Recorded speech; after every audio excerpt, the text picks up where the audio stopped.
Hey guys, welcome back to the Even If Podcast. I'm your host, Adrian, and I have an exciting episode for you guys today. I'm honored to be the one that can present this man's story to you guys. We have Dion Jordan, the illustrious, profound, magnificent. I'm trying to do like Shay Shay. Hey guys, but y'all tune in and buckle up because we about to get into it. Even if I go through the fire, I'm right there beside you. Even if I'm facing the light. Dion, we did it. You know it, man. We did, you know yo. it. Yo, this was a quick turnaround, bro. Like, I appreciate it. Yeah. I appreciate it. Eli got us together like quick, and for you to be available to do something like this super fast, I wanted to make sure I packaged this right for you, respect you, and everything you've been about. 8 years in the NFL, you have a extravagant story and a magnificent testimony that I just want to unpack and give you this opportunity to share so we can just present it in the right way. But I just also, man, doing my research and understanding what you've been able to accomplish, since retiring, the nonprofit that you started. I want us to also get into that at some point as well, and really, shine light to that, man. But let's just start with the beginning, man. Like, introduce yourself to the people, man. Yeah, man. Appreciate you once again. Yeah.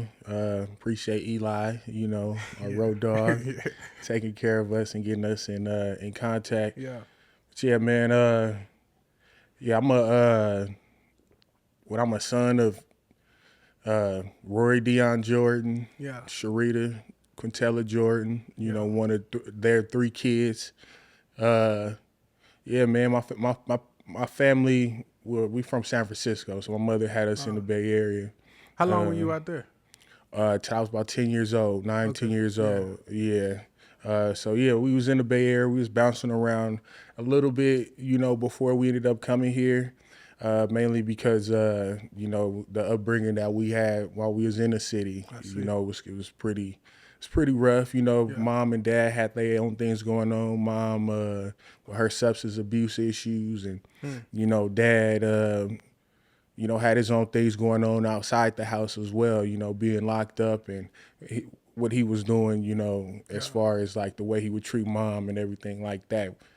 All of that was just like on top of, everything else that was going on in the house. So, yeah, my family, we still have half of our family still out there, Yeah. Shout out Barbara Ann, one of her many grandkids, and Granny's still in the Bay Area. So She's still out there right now? Yeah. What was, you mentioned the substance abuse, Yeah. your dad, doing what he doing. Mm-hmm. And what age were you when this was happening? Like when you was like conscious of it? Probably when I was conscious. I was very young when I believe I was very young. I know I was very young when I was conscious. I was the oldest, so Pops wasn't there when after I was born. He ended up, doing some time. Gotcha. So I had a chance to grow up and like see everything real early, man. So probably when I was about 5 years old, 5 years old, I realized I had this thought in the back of my mind, like, I used to think, like, do other kids live like this? You feel me? Like, is this normal? You feel me? And yeah, that's probably when it started. It's got to be crazy. What you thinking about? 10 years old? When you about to make this decision. Yeah. Like, and you're thinking this way as a child. So that in itself just shows that there was already like a purpose for you. Mm-hmm. Specifically in the midst of the chaos. And for the next, I know you're about to go into it, but that happening in your life and you're seeing it. Yeah. And the thoughts you're having, like, what was that like? Battling within yourself. Like, it sucked, dude. It sucks when you see your family going through things. Yeah. That's the worst thing ever. That's the worst. And many people, the neighborhood we grew up in, it was everybody in that neighborhood was dealing with that. A lot of the same things. I'm not saying everybody was had everything the same, but it was a lot of the things is the same. They are the same to this day. You feel what I'm saying? Yeah, so yeah. It was tough. It was tough, but you want better. You want better for yourself. You want better for the people around you. So it was like, yeah, No, why I'm not with you. think about what's on the other side or what can be? Yeah. And that was it. No, I feel you, bro. Like I'm gonna just share this. Like I remember growing up in the hood and being Yeah. one of the kids that in the midst of the projects, seeing my first person get shot at 8, Yeah. watching gang fights happening in the middle of the street, and all I could think about is that this can't be it. This is it. Is this it? Like, so I feel you where you coming from for that. So you said y'all lived in San Francisco until Right. 10.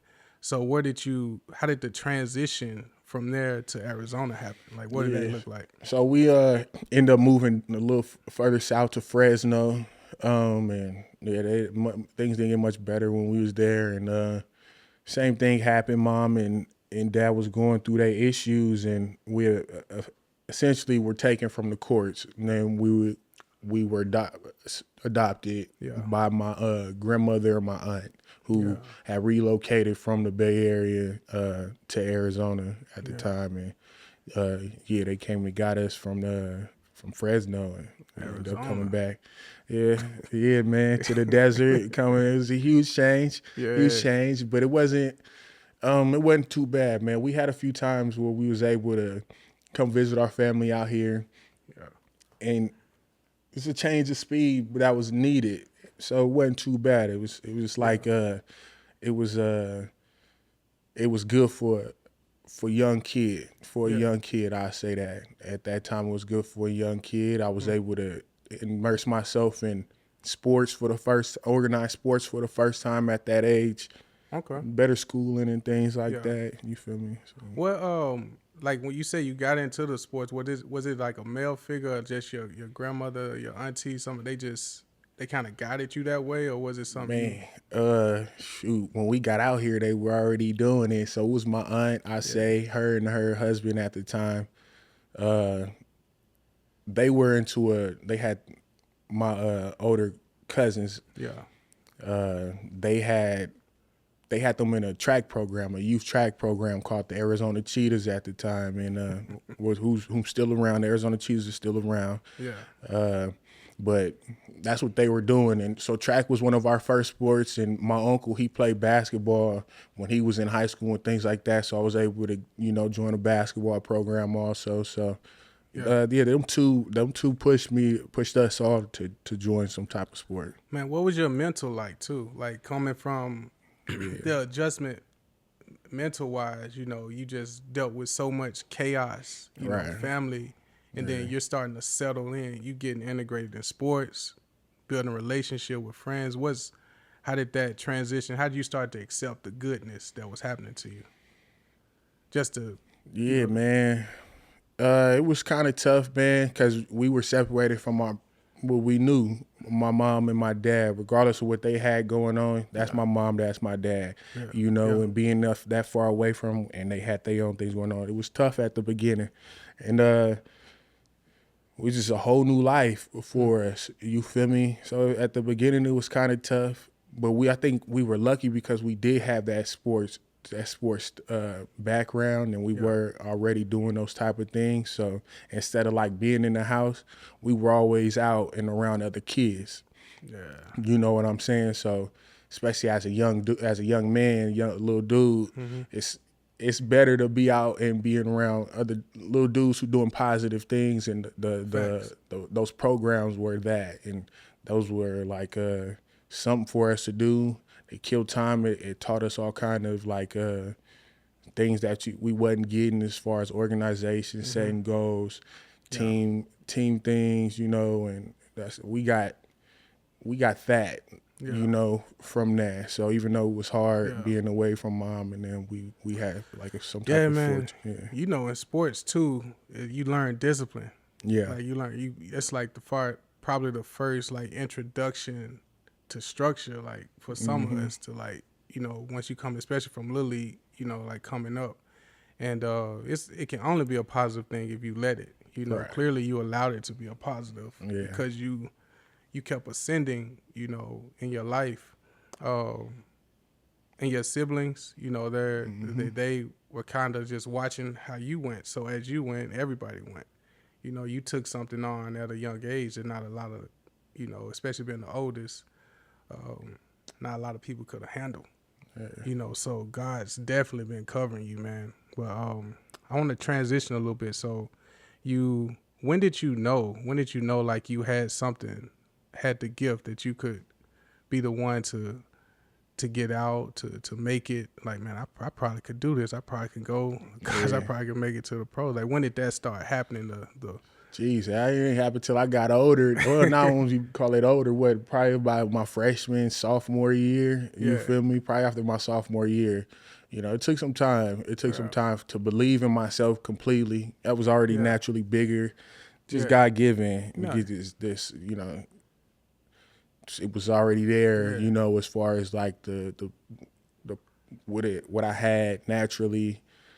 But it took some time, man. To believe that you could believe in myself and put the talent, like put it all together. You feel me? Like I was big, but I couldn't be big and like clumsy and things like that, you know. So I had to put it all together, and I competed in different sports, so that helped also. And I probably realized I had a chance to at least get a scholarship, probably like my sophomore year.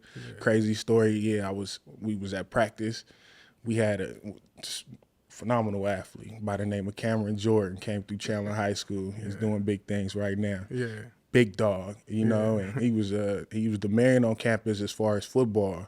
And I just remember, you know, at practice, like I would go at Cam like the hardest and be like, you know, if I can go against him and like can do it here at practice every day, and he's going to get all these offers, and you know, he had all this hype around him with football. You know, I knew I can do it as well. So I pushed myself after I realized somebody else across from me.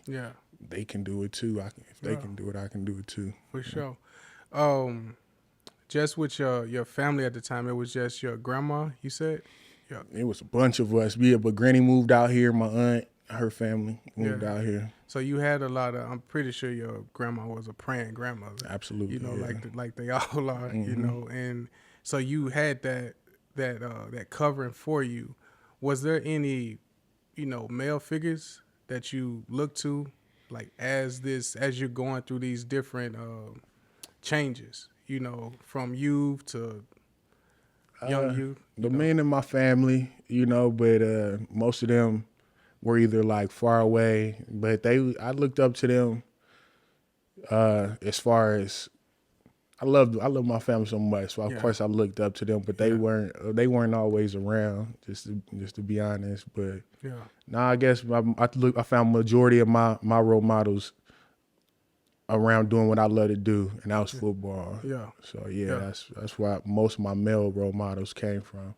Well, they helped. Shoot. But yeah, man, you said the relationships you built, you know, with Eli and Steven, like, and you guys still rocking to this day. That's rare, you know, for people to go back to middle school and still be together. So I want to get into just when you knew that, you know, you were going to Oregon. What was that time like? Like as you knew you were going to accept that scholarship to go up that way. And did you leave family, or did anybody come with you? You left your family? No, I went by myself What was it was a lot going on, family. It was a lot going on, man. It was exciting, you know, because like I was just mentioning, I had that opportunity for it all to click and realize I was getting looked at, you know, in sport, which is a wonderful thing for any young kid, you know, especially when you in high school, to like have a feeling of being wanted for something that you enjoy doing. I don't care if it's music, like something that had to do with music or and your intellect, whatever the case it may be. To feel wanted was awesome. But at that time, I had ended up going into my senior year, or have a few games into my senior season of football. I ended up burning 60% of my body. You know, so what happened with that? Like, how did that happen? It was a gasoline explosion. So me and a couple of my friends, we were trying to siphon gas using a vacuum cleaner, which sounded like a good idea at the time. It did, right? You know, and crazy thing, it was actually working. And the whole story pretty much goes, by the time we were finished doing all of that, which could have been, it was dangerous in the first place, but Yeah. it was a few of us around, and it could have went down where it was all of us could have been seriously hurt. You know, the neighborhood could have been hurt. You know, so that, but it all, my incident happened like we were all cleaning up, and it just so happened I was the only person there at the time, and I had reached to unplug a vacuum cleaner that we were using, and it exploded in front of me. So, you know, that's a story. Yeah. You know, I ended up bouncing back though. That's the other side of that story. Yeah. Well, you said I know you bounced back. So what was that recovery like? It was hard, man. My senior year, football. It's my last time being able to get out there with my dogs, you know, and be around all my friends, which is probably worse than everything. You know, when you at that age, you feel like your friends are everything. That the culture, you know, but it is though. A senior year, your senior year in high school, and a lot of that, some of that was removed, you know, taken from me because of the incident. I had to go through 2 months of rehab and try to stick to that. And shout out to the Arizona burn unit here. Yeah. I love them. I love them to death still to this day. Everybody that took care of me and take care of them kids right now. Yeah. But they got me, they ended up getting me back on my feet to go at least play basketball my senior year. At least for a few games. I ain't fully finished, but I was out there for a few games, and I also ran track my senior year too, a few meets. So Good, it was tough, but that's why I wanted to get back out there because I missed all of that. That's what. That's a crucial time, bro. Because with just high school period, especially if you got your boys, you know, like, and then you guys playing sports, you seeing them out there, like doing it, having a good time. I remember I couldn't play JV, but a lot of our, like, young friends could play because I had already made varsity. So we used to go and watch and be like, yo, I want to be out here. Yeah, man. And also, like, I was afraid as well because this was the first time something I really wanted was I felt like was taken away from me. You know, something that I worked so hard for, and at the moment I was thinking that it was taken away from me. You know, and I was going through all of that as well. Yeah. It was the first time I learned what the word optimistic was. I promise you, it took me until that happened to where I would, you know, you had to go through all of the psychological things of being burned as well. Yeah. That on top of all of that, and yeah, man, I realized, you know, the power of the mind, the power of prayer, praying people. Yeah. It works, man. You know? For sure, man. And that's probably why you didn't think that Oregon was gonna happen because that dude, it was wild, man. I had over like 20 plus offers. Majority of them were taken away. Like, I stopped getting phone calls. Dang, them folks don't care. But I'm being honest, man. Oregon was one of the few people who never stopped. They would call me when I was on that bed, you know, when they were allowed to, send me my letters and things like that. Yeah. When I got out, the coach would still come see me and things. I mean, it was like they were still supporting. Yeah. They didn't even know what they had when I got there. They didn't think I was going to be able to play. Because I couldn't, bro. My skin was like literally, I bumped into a corner or something. Yeah. You know, your skin would fall. And I was going to play football at a division. Yeah. And they looking at me like, bruh, please be careful, man. Yeah. Like, I got this. I would like wrap my arms up and my legs with that stretchy tape.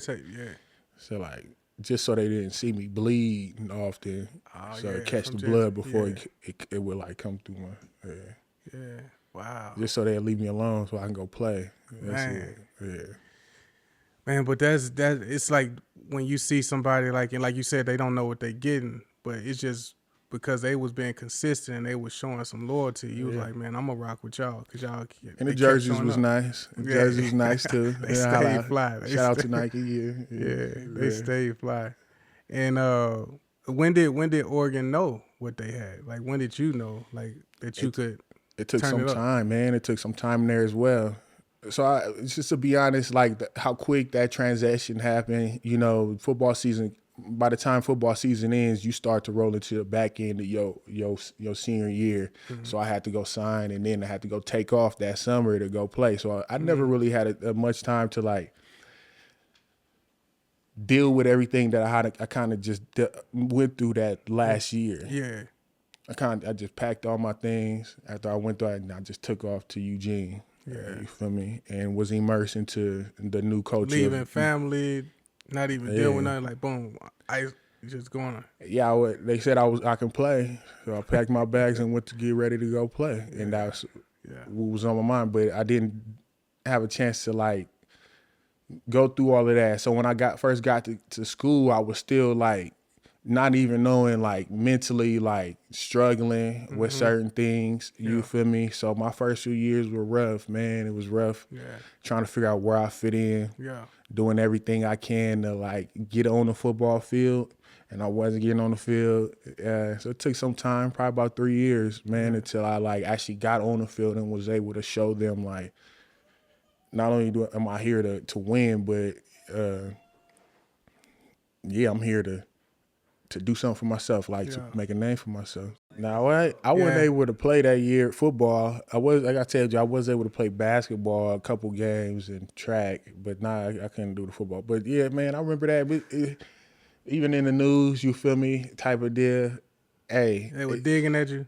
Yeah, but they was wasting their time. That's how I look at it, bruh. Because like you get when you get so much support and love, it's hard to see the hate. Yeah.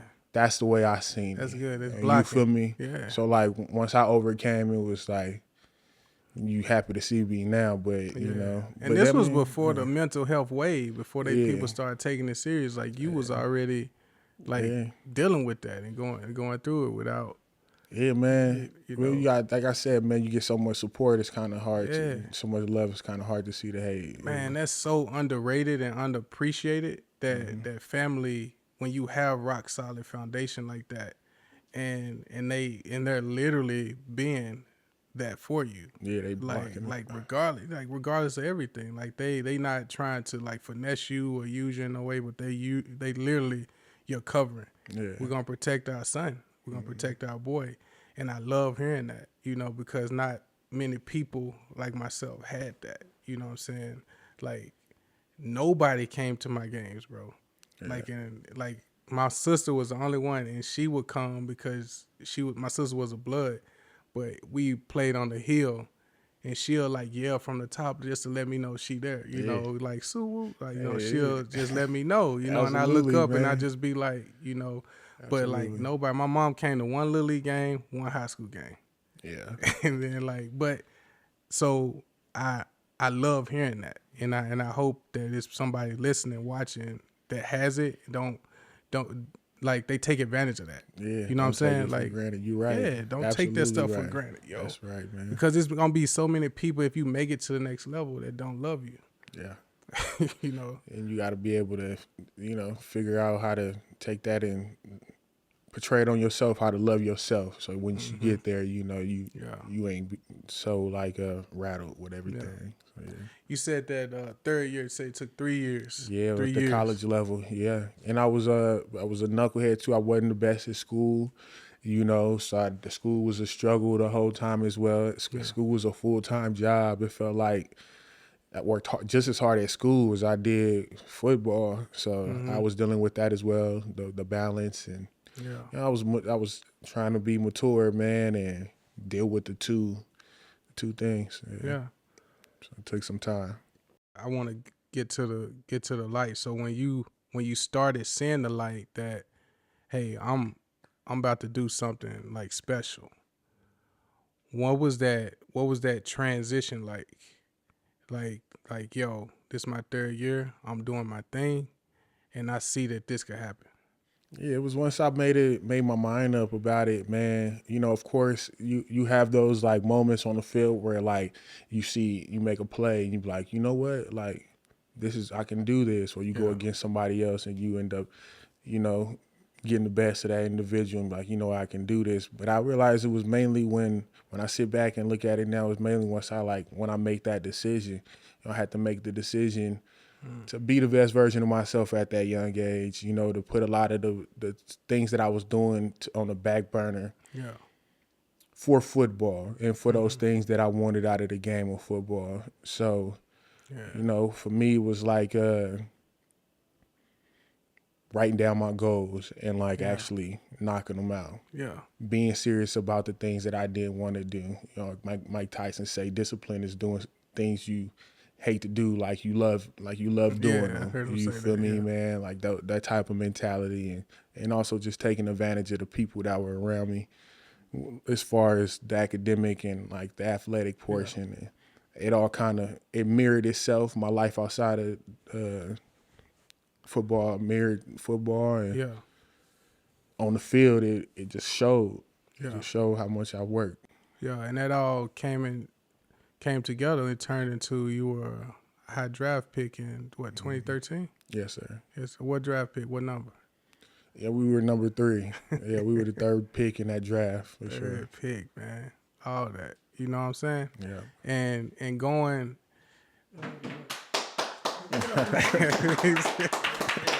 Hey, we need one of them horns. We need one of them horns. It ain't happen. Like just a little bit, just everything he said, right? Like and getting to this, being burned at a young age with your family, your mom, your dad. Like that's another form of being. Ooh, that's a bar. Yeah, that's there a you go. bar. There you go. But you get what I'm saying? Like the package, like you literally been through the fire. Hey, that's a bar. That's a bar. But you know what I'm like. We have to applaud something like that, brother. Like you make it to 2013, become the number 3 pick. You get drafted by the Dolphins. Yep. Everything like yo, this is happening. Yeah. This is happening. Like you see your family, like, yo, we about to get it. Boom, what happens? I mean, well, for me, it was my draft experience. This is my first time ever really outside of my friends and family ever talking about my draft experience, the way I felt about the process. Yeah. It was a lot. It was a lot fast. I wasn't projected at the end of that season to be that high of a draft pick. So a lot had happened in a short amount of time. I was excited, about like it was quick, like far as and it's so much stuff in a small amount of time. It was like it was like jumping in the car,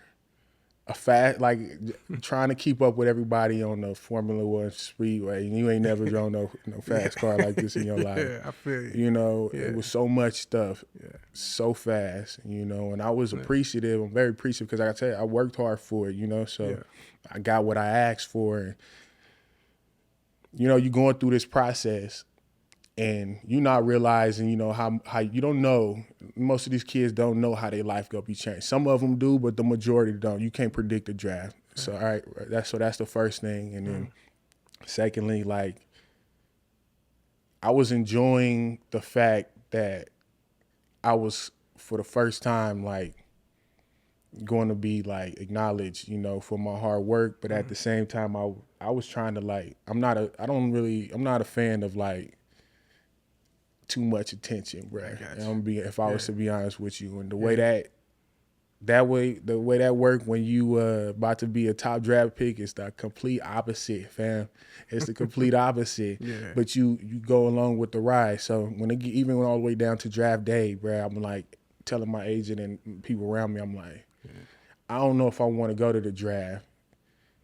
I don't know I want to go. I'm it's too much, bro. I'm y'all, I've done everything y'all asked me to. I want to do this at the crib, something like that. And I was talked into going. End up going anyway, which was a great look also because I got a chance to bring my family with me to New York, and that was their first time going to New York. Yeah. And then the way we showed up was amazing, bro. Yeah. We got greeted good. But all of that was a lot for me, man. It was fast paced. Before the draft, I'm thinking I was going to go to one team. You know, something happened. They end up so another team, the Dolphins end up trading the last like 2 minutes, 3 minutes of the draft to come get me. So that was like an adrenaline rush as well. I'm like, whoa, what's going on? I thought I was gonna go to my college head coach who was coaching in the pros at the time. I was going to go to his team. So that was fast. I just left from small town Eugene to big city Miami, you know, where it's like nothing but. I know. You know what I'm saying, I dog? know it's in Miami, baby. You know, it's yeah, boy. it's all of that, you know, and I was blessed as well. Yeah. It was fast paced, man. I had to learn on the run. I say that much. I had to take my lumps. Yeah. Essentially, I had to take my lumps. Yeah. And did you bring your family with you this time to Miami, or they still was solo? I was out there by myself. Yeah. Dang, again, back to back. Yeah. Oregon. I prefer to do things on my own. I can handle, I got you. You know, I had to leave. I was 10 years old when I left mom and dad, bruh. So I mean, facts. What's the difference now? You already built like that.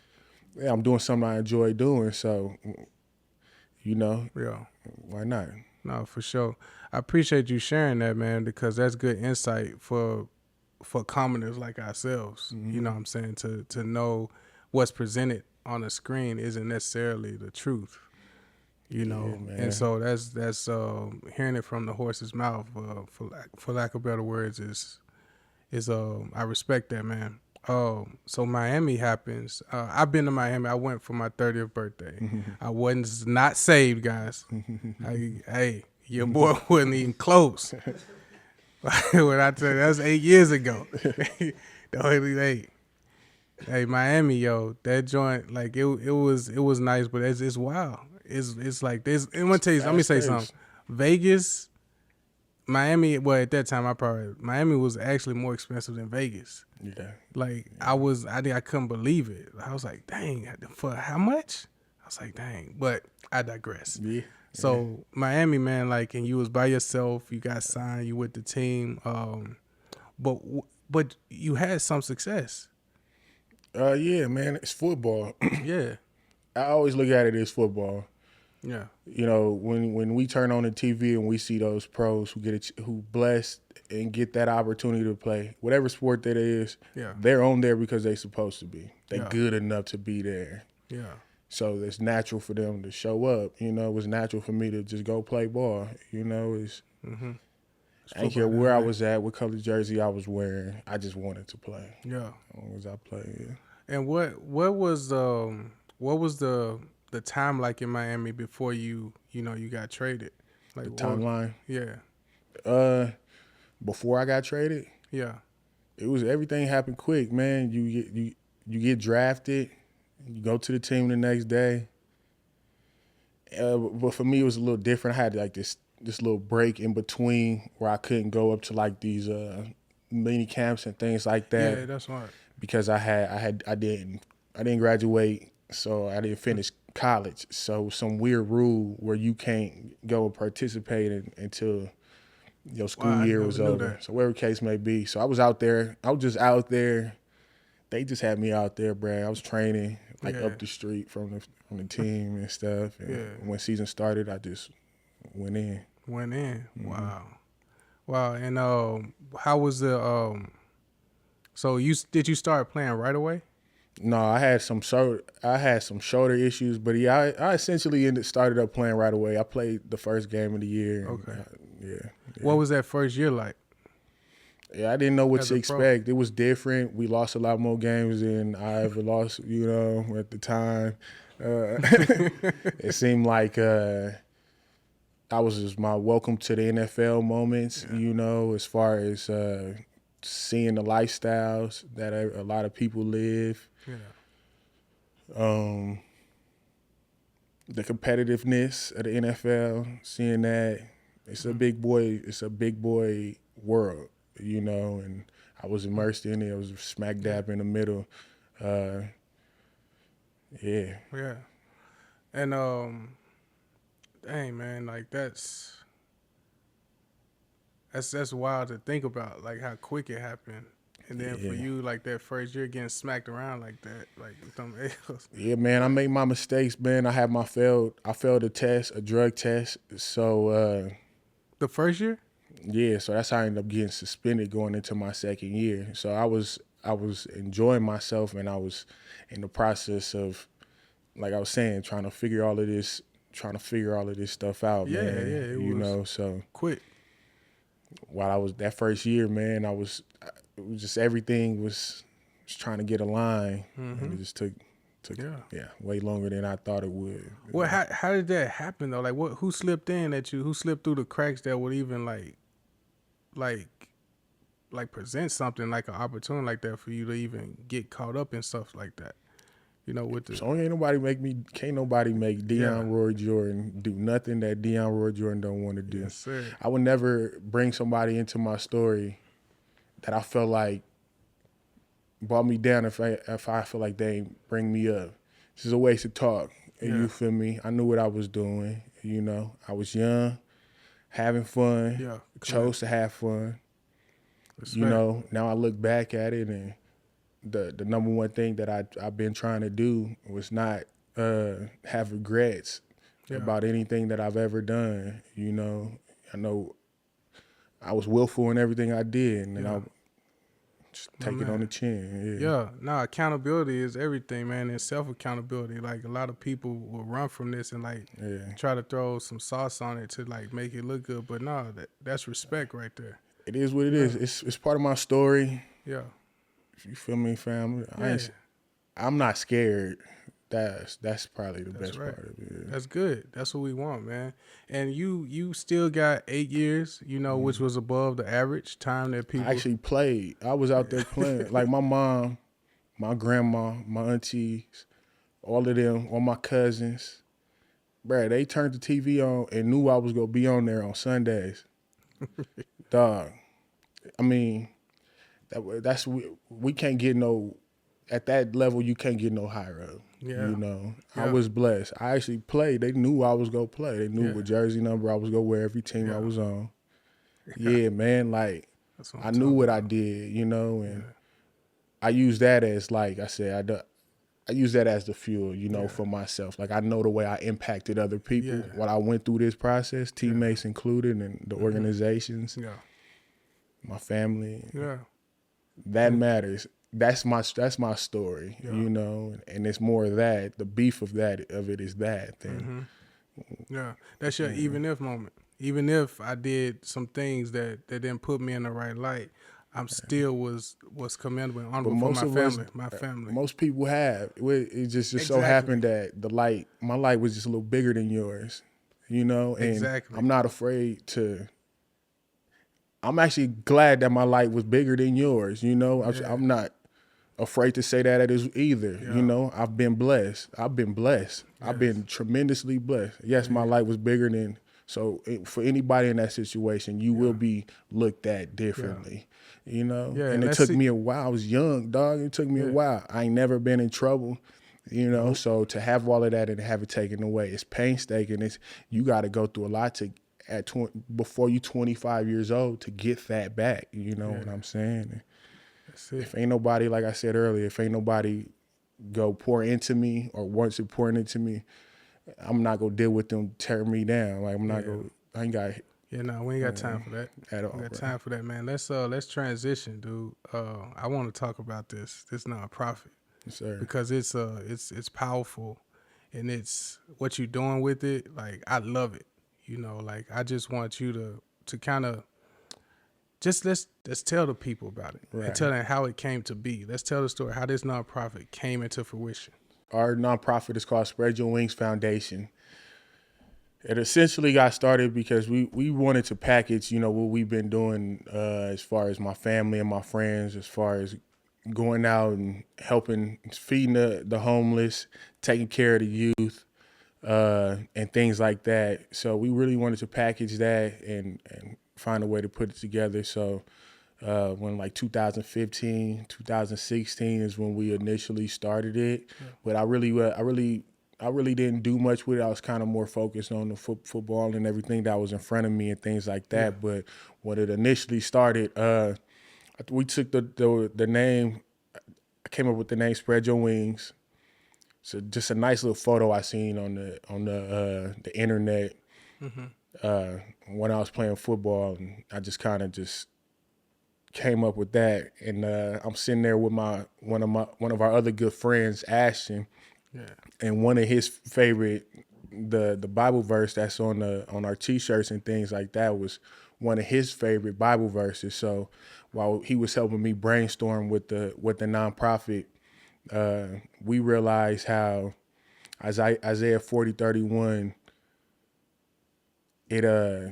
it went with Spread Your Wings and with the emphasis that we wanted to do on our community, with our community and just impacting ourselves as well. That's kind of how it started. Yeah. And it's been you said since 2015, and when did you finally? I love the shirts. Like you gave me a shirt. I actually wore it on the episode I already recorded. Yeah, man. So we're gonna promote it. But we're gonna highlight that too. You have the design here. I don't know if they can probably see it on there. But you said Isaiah 40:30, and that just, when you told me that and when I was reading it, I had to like bring that scripture up because I want to unpack it so people can understand. Like, I know why you picked this scripture, but you mentioned the youth. And if we talk about Isaiah 40:31, but if we go to Isaiah 40:30, it says, even youths grow tired and weary. The youth, it just said, even the youth grow tired and weary, and young men stumble and fall. Yeah. But those who hope in the Lord will renew their strength. Yep. They will soar on wings like eagles. They will run and not grow weary. They will walk and not be faint. But for those who hope in the Lord. Mm-hmm. The thing about it is, with that type of foundation for a nonprofit, it's impossible for it not to soar. It's impossible for it not to mount up and fly on wings, fly like eagles on wings. Right. So you have the perfect foundational scripture for the people that you're going after, which is the youth, and that's what I'm hoping that gets communicated, because you've been doing this since 2015, but I know you've been putting a lot of work in the last 4 or 5 years. Yeah, it's been really taking off. Yeah, and you it's here in Arizona. Yep. Right. Yep. A lot going on here in Arizona. Do you have anything coming up? Yeah, man. So we about to do our back to school drive again. So this is about to be the 3rd year we're doing the back to school giveaway. So we also work with the Arizona Burn Foundation. That's pretty much who we work with mostly on a year-end basis. So we work with them with the back to school backpack giveaway and things like that. We go to the Arizona Firefighters Museum over in Phoenix, and the Burn Foundation. They rally up a bunch of kids and let a bunch of the families know that we'll be there, and they come by. So that'll be the next thing that we have going on.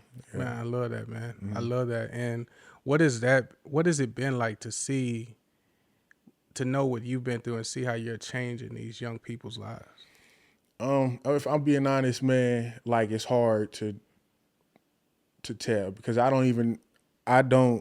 me personally, I look at myself like I'm new, because I can't like separate, because I've been through, especially these kids who've been through these burn incidents, who burn survivors. I look at myself the same as you.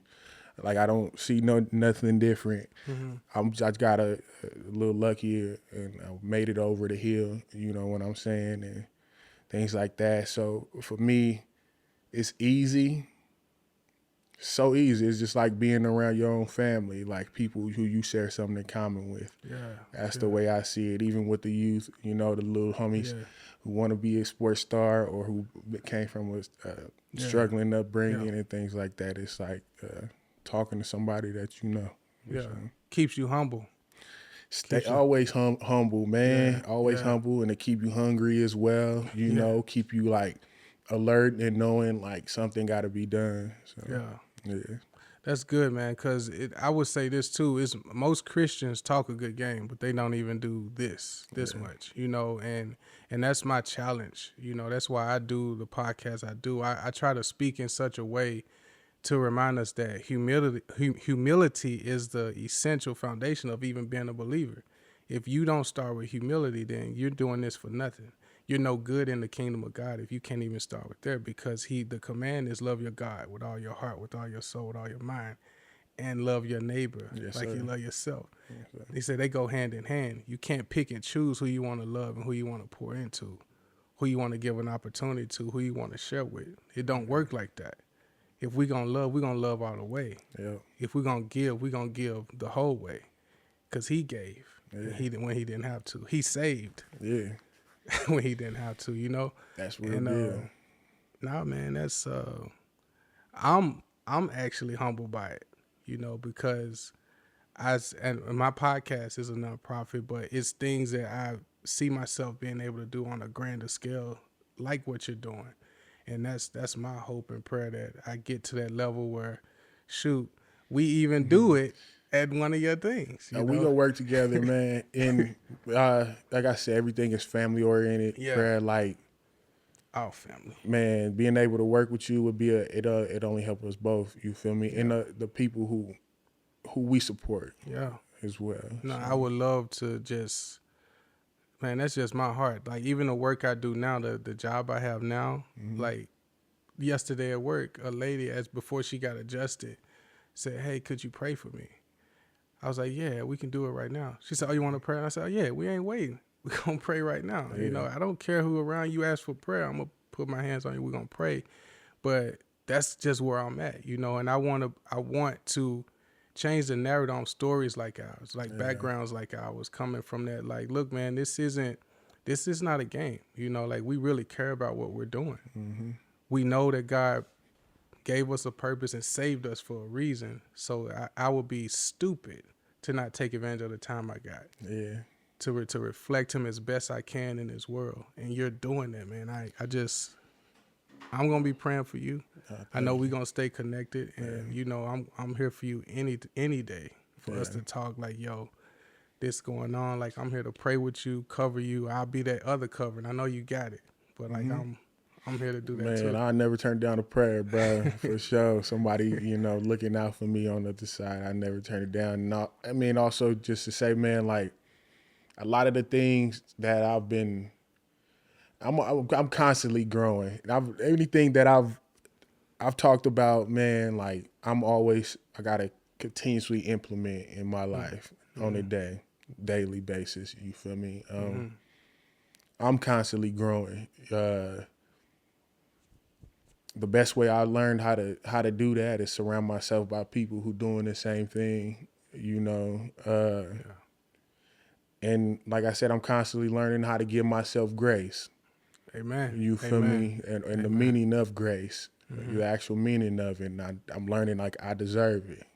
I deserve to have grace for myself, you know, more for myself than anybody, if I be honest. Yeah. And I'm continuously growing, and so much in life that I need to still do. You feel me? Like, I was able to do accomplish some of my goals, you know, and